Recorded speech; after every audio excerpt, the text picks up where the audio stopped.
오늘 잠언 28장 25절부터 28절 보겠습니다. 잠언 28장 25절부터 28절입니다. 욕심이 많은 자는 다툼을 일으키나 여호와를 의지하는 자는 풍족하게 되느니라. 자기의 마음을 믿는 자는 미련한 자요 지혜롭게 행하는 자는 구원을 얻을 자니라. 가난한 자를 구제하는 자는 궁핍하지 아니하려니와 못 본 채 하는 자에게는 저주가 크리라. 악인이 일어나면 사람이 숨고 그가 멸망하면 의인이 많아지느니라. 아멘. 이 말씀에는 스스로 높아지는 자와 낮추시는 하나님에 관한 말씀이 나와 있습니다. 이 사람들은 누구나 다이 높아지고 싶은 마음이 있습니다. 사람들에게 존경받고 많은 사람들에게 영향력을 끼치며 많은 호의를 받는 그런 삶을 누리고 싶어 해요. 그런데 성경은 이렇게 말씀해요. 만약에 사람이 자기 스스로 높아지려고 하면 할수록 낮아진다는 거예요. 또한 자신을 낮추고 하나님을 의지하면 의지할수록 주님께서는 또 그 사람을 높이신다는 거예요. 그러니까 성경에 따른다면 자기 스스로 높아지고 싶어하는 마음과 하나님의 힘은 반대로 작용합니다. 겸손하면 주님께서 높이세요. 근데 막 스스로 높아지려고 하면 주님께서 낮추신다는 거예요. 이게 성경에 나타난 주님의 역사하시는 방법입니다. 25절에 보면 욕심이 많은 자는 다툼을 일으킨다. 그러나 여호와를 의지하는 자는 풍족하게 된다. 이것도 이제 서로 다른 힘이 작용하는 거죠. 반대의 힘이 작용합니다. 욕심이 많은 자는 풍족하게 되고 싶어서 욕심을 부리는 거잖아요. 자기 만족을 위해서 하죠. 이런 자기 중심적인 사고가 있으면은요, 결국 풍족하게 되는 것이 아니고 다툼이 일어나게 된다는 거예요. 분열을 조장시킨다는 거예요.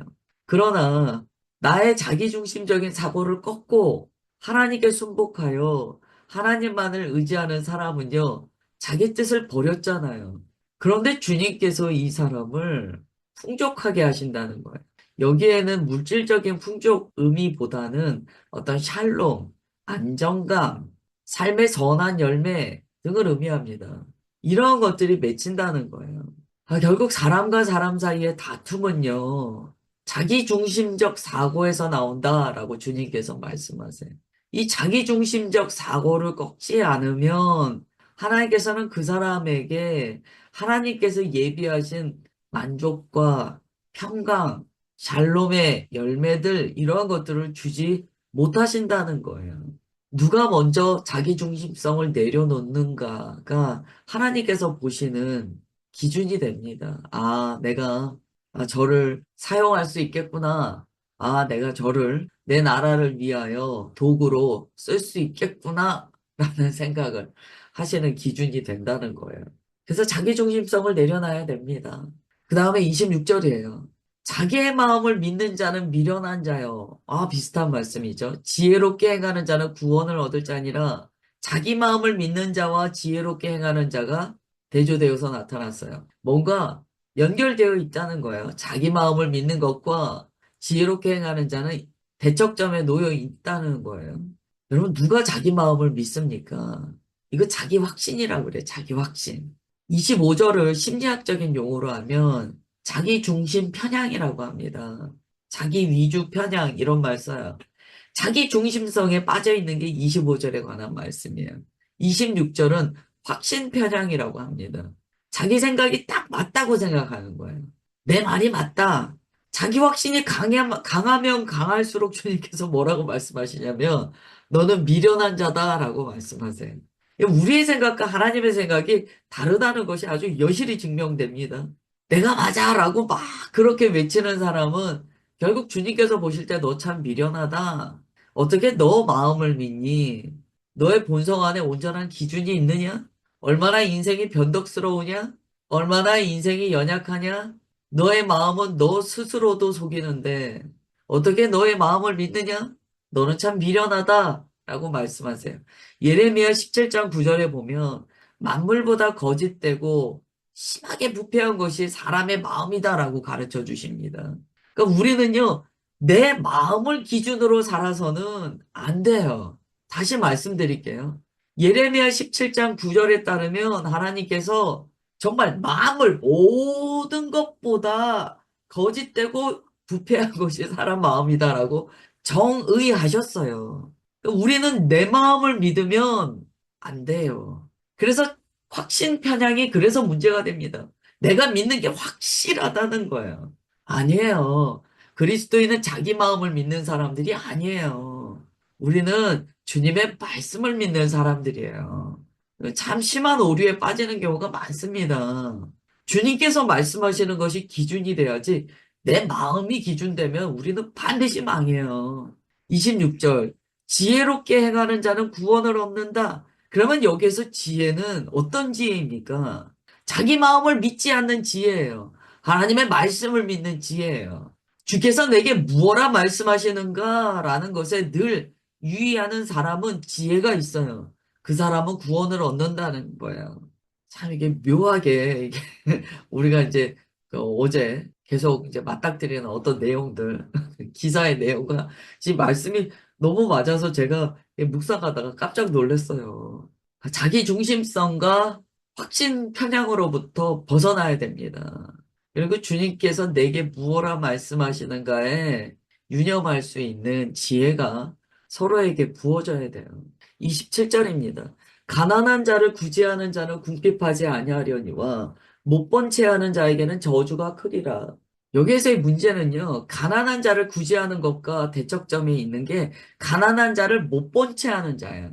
도와주지 않았다 이게 문제가 아니고요. 못 봤다라고 생각한다는 거예요. 자기 스스로를 슬쩍 속이는 거예요. 여기에서의 구제는요, 뭐 돈을 나눕니다. 그것만 얘기하는 게 아니에요. 고통당하는 자의 처지를 돌아보고 공감하며 반응하는 전반적인 삶의 태도를 말합니다. 즉, 긍휼이 있는 삶을 의미하는 거예요. 그렇기 때문에 가난한 자를 구제할 수도 있고 고통당하는 자의 슬픔을 위로할 수 있는 거예요. 그런데 이런 사람은요, 주님께서 궁핍하지 않다라고 말씀하셨어요. 이 궁핍은 내가 부자가 된다는 이야기인가? 여기에서의 궁핍하지 않다는 것은요, 여기저기에서 서로 돕는 일이 발생한다는 거예요. 하나님께서 지어주신 공동체 안에서 서로에게 힘이 되는 일들이 그는 자주 경험하게 된다는 거예요. 그런데 못 본 채 합니다. 마음이 상한 자, 가난한 자, 외로운 자, 그냥 못 본 채 해버려요. 그럼 주님께서 궁핍하지 않는 것과 지금 대조되고 있는 말씀은요, 상당히 강도가 큽니다. 저주가 크다라고 말씀하세요. 이 말씀은요, 하나님께서 이것을 얼마나 엄하게 다스리시는가를 가르쳐 줍니다. 하나님께서는 무언가 공감하고 위로하고 도와줘야 될 사람을 만났을 때 못 본 척하고 지나가는 것을요, 굉장히 엄하게 징계하세요. 우리가 사랑해야 되는 지체를 외면할 때 결국 하나님으로부터의 사랑도 받지 못하게 된다는 것을 깨닫게 됩니다. 성경은 우리가 타인을 대하는 태도가요, 결국 내게 돌아온다는 것을 가르쳐 주세요. 이런 걸 역풍이라고 하죠. 역풍을요, 주님께서는 분명히 성경에 적어 놓으셨어요. 28절. 악인이 일어나면 사람이 숨는대요. 그러나 그가 멸망하면 의인이 많아진대요. 악인한 사람이 있어서 다 불편하다는 거예요. 악인이 있으면 사람들이 다 숨어버려요. 왜요? 그만큼 억압당하니까. 억눌려 있으니까. 악인의 특징은요, 의인을 억누릅니다. 억압합니다. 28절의 얘기는 악인이 누구를 없이 하려고 하는가가 분명하게 드러나요. 그런데 그 악인이 멸망해요. 그러면 억압되어 있던 의인들이 나타난다는 거죠. 많아진다는 거죠. 또 다르게 이야기하면 악인이 득세할 때는 사람들이 악인에게 많이 속아서 의의를 제대로 깨닫지 못합니다. 그러나 그 악인이 멸망해 버리면 그때부터 사람들이 의가 무엇인지를 제대로 알기 시작한다는 의미도 돼요. 그러다가 그리스도인은 어떻게 해야 됩니까? 악인이 일어났다고 다 숨어야 됩니까? 그리스도인은 그렇지 않죠. 그리스도인은 악인이 득세했든지 득세하지 않았든지 하나님의 말씀을 따라 살아야 됩니다. 그게 그리스도인의 역할이에요. 그 다음에 29장 보겠습니다. 1절부터 4절 보겠습니다. 자주 책망을 받으면서도 목이 곧은 사람은 갑자기 패망을 당하고 피하지 못하리라. 의인이 많아지면 백성이 즐거워하고 악인이 권세를 잡으면 백성이 탄식하느니라. 지혜를 사모하는 자는 아비를 즐겁게 하여도 창기와 사귀는 자는 재물을 잃느니라. 왕은 정의로 나라를 견고하게 하나 뇌물을 억지로 내게 하는 자는 나라를 멸망시키느니라. 아멘. 이제 앞서서 28장의 내용에서요. 결국 이런 말씀이었어요. 너무 자기중심성을 갖지 말고 확신 편향을 갖지 말고 네가 생각하는 것을 한번 내려놔 봐라. 우리가 물에 떡 던지는 이야기를 또 말씀드리는데요. 하나님의 인도하심에 그냥 너의 것들을 내려놓고 흘려보내 봐라. 주님께서 되찾게 하신다. 좀 내려놔라. 라고 말씀하셨어요. 그런데 잠언 29장 1절에서 이렇게 말씀합니다. 자주 책망을 받으면서도 이 이야기는요. 계속 주님의 온전하신 말씀을 받았다는 거예요. 계속 이렇게 해야 된다. 이렇게 하는 것이 하나님 뜻이다. 라는 걸 들었다는 거예요. 그런데 문제는 뭐냐면 계속 주님의 말씀이 그 마음에 닿았음에도 불구하고 목이 곧아요. 이 목이 곧다는 게 뭡니까? 목을 숙일 생각이 없는 거예요. 나의 오름에 빠져 있다는 거죠. 여전히 자기 중심성과 자기 확신에 차 있다는 거예요. 그러면 어느 순간에요. 갑자기 패망을 당하게 될 것이다. 라고 말씀하세요. 심지어 그것을 피하지 못할 것이다. 라고 말씀합니다. 여기서 책망이라는 단어는요. 바른 길로 가게 하시는 하나님의 말씀을 의미합니다. 이것을 계속 거절한다면 결국 패망은 스스로 자처하게 된다는 거예요. 그래서 늘 우리가 나누지만 말씀이 들릴 때 그때 회개해야 돼요. 그리고 그때 삶을 수정해야 돼요. 나중에 할게요. 나중에 회개할게요. 지금은 일단 내 뜻대로 하고 나중에 주님 말씀 들을게요. 그 나중이라는 시간은 하나님의 권한에 있지 내게 있지 않습니다. 주님의 말씀이 들릴 때 우리는 마음의 굳음을 제거하고 주님 앞에 엎드려야 돼요. 굳은 목을 꺾어 주님께 엎드려야 돼요. 2절입니다. 의인이 많아지면 백성이 즐거워하고 악인이 권세를 잡으면 백성이 탄식하느니라. 같은 이야기죠. 의인이 많아지면 백성들 안에 즐거움이 넘쳐난다는 거예요. 왜 그럴까요? 의인은요, 사람을 기쁘게 합니다.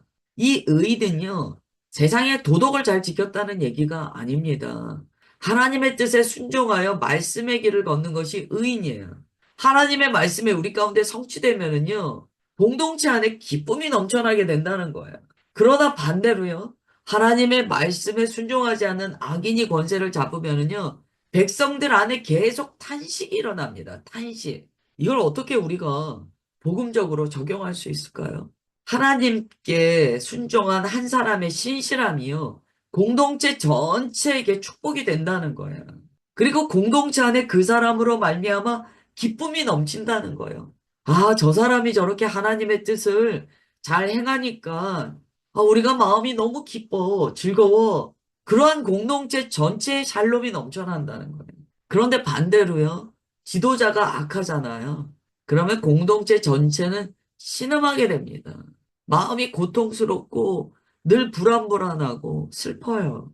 3절입니다. 지혜를 사모하는 자는 아비를 즐겁게 하여도 창기와 사귀는 자는 재물을 잃느니라. 이 말씀도 같은 얘기예요. 하나님의 말씀에 따라 사는 삶을 지혜롭다라고 이야기합니다. 이 지혜를 사모하는 자, 지혜로운 자는요, 아비를 즐겁게 한대요. 궁극적으로 하나님을 기쁘시게 합니다. 하나님의 말씀에 순종하기 때문에 하나님께서 말씀에 순종하는 자녀를 볼 때 분명히 기쁘시겠죠. 당연하지 않습니까?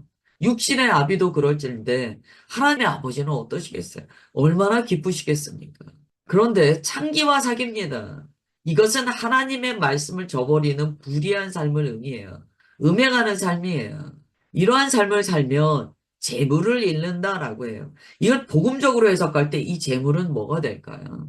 결국 하나님께서 주신 기업을 잃어버리는 거예요. 하나님께서 그에게 맡기신 하나님의 나라를 그는 빼앗겨 버린다는 거예요. 얼마나 무서운 선언인지 몰라요. 하나님의 말씀의 길을 걷는 의인의 삶을 우리는 살아야 돼요. 4절이에요. 왕은 정의로 나라를 견고하게 하나 뇌물을 억지로 내게 하는 자는 나라를 멸망시키느니라. 아멘. 왕이 정의로 나라를 다스리면 나라가 견고해져요. 당연해요. 그런데 그 다음에 아주 특징 있는 말씀을 하세요. 뇌물을 억지로 내게 하는 자가 있대요. 뇌물을 억지로 낸다. 이게 뭘까요? 지도자가 간사해요. 그래서 그 앞에요. 아부하도록 계속 만들어요. 지도자가 악하면 계속 뇌물을 내게 해요. 잘 보여야지만 자신이 편하다는 걸 알기 때문이에요. 여러분, 어떤 사람이요? 지도자가 됐는데요. 주변 사람들이 너무 이 사람의 비율을 맞추고, 너무 이 사람에게 선물 공세를 하고, 너무 이 사람을 지나치게 칭송하는 일들이 발생한다는 것은요. 그 사람이 지금 어떠한 태도로 사람들을 다스리고 있는가를 보여줍니다. 이 중요한 내용이에요. 하나님의 말씀으로 다스리고, 하나님의 의에 따라 자신을 겸손히 낮추는 지도자는요, 이런 식의 행동을 하도록 하지 않습니다. 불의한 왕은요, 백성들에게 억지로 뇌물을 내게 합니다. 불편하게 하는 거예요. 막 충성맹세를 하게 하는 거예요. 그래서 우리가 공동체를 질서 있게 하나님의 뜻에 따라서 잘 세워나갈 때요, 분별해야 될 내용이 있어요. 이게 하나님께서 주신 자유함으로, 자유함을 기반으로 한, 복음의 자유를 기반으로 한 질서인지, 혹은 어떤 폭압에 의한 질서인지를 우리가 구분해야 됩니다. 어디에서 나타나냐면 이제 4절에서는 뇌물이라는 단어를 사용하시는 거예요. 왜 이러한 현상이 일어나는가를 우리가 봐야 돼요. 지나친 충성맹세가 있을 때는요. 지도자의 불의함이 있다는 것을 사실은 나타내는 거예요. 다음에 5절부터 7절까지 보겠습니다. 이웃에게 아첨하는 것은 그의 발 앞에 그물을 치는 것이니라. 악인이 범죄하는 것은 스스로 올무가 되게 하는 것이니 의인은 노래하고 기뻐하느니라. 의인은 가난한 자의 사정을 알아주나 악인은 알아줄 지식이 없느니라. 아멘. 이제 5절에서는요, 조금 다른 각도에서 말씀합니다. 4절에서 왕이요, 나라를 불의하게 다스리니까 백성들이 불편해서 뇌물을 주고 막 충성맹세를 하는 일들이 나타났어요. 잘 보여야 되니까. 그게 사는 길이니까. 그런데 5절에 보면은요, 그렇게 충성맹세하는 자들의 심리에 대해서도 가르쳐 주세요. 잠언은 굉장히 이 사람의 아주 본성적인 심리를 잘 가르쳐 주시는데요. 이웃에게 아첨한다는 거예요. 뇌물을 주는 건 아첨하는 거죠. 근데 아첨하는 자는 또 어떠한 의미로서 아첨합니까? 상대방 발에다가 그물을 친다는 거예요. 내가 너한테 지금 뇌물 주고 아첨하는데 이거 그냥 주는 거 아니야. 내가 너 발에 그물 치고 있으니까 너도 나한테 잘해야 돼. 이런 의미가 있다는 거예요. 슬프죠. 그리스도인 공동체 안에 이런 일이 있으면 안 돼요. 그래서 성경은 뭐라 말씀합니까? 서로가 서로를 대할 때 죽게 하듯 하라고 말씀하셨어요. 죽게 하듯 하라. 자기 탐심이나 자기 이익을 위하여 사람에게 하지 말고 죽게 하듯 하라는 거예요. 6절에도 보면 악인이 범죄하는 것은 스스로 올무가 되게 하는 것이나 의인은 노래하고 기뻐하느니라. 4절과 5절을 종합해 보면 결국 뭐가 됩니까? 불의한 자가 통치할 때 뇌물을 억지로 내는 것이나 아첨하는 자가 그 발 앞에 그물을 치는 것이나 서로 뭡니까? 스스로 올무가 되게 하는 일이에요. 하나님 없다 하고 자기들 꾀로 산다는 거예요. 그러나 의인은 어떻게 합니까? 노래하고 기뻐한다는 거예요. 춤추고 노래하고 기뻐한다는 거예요.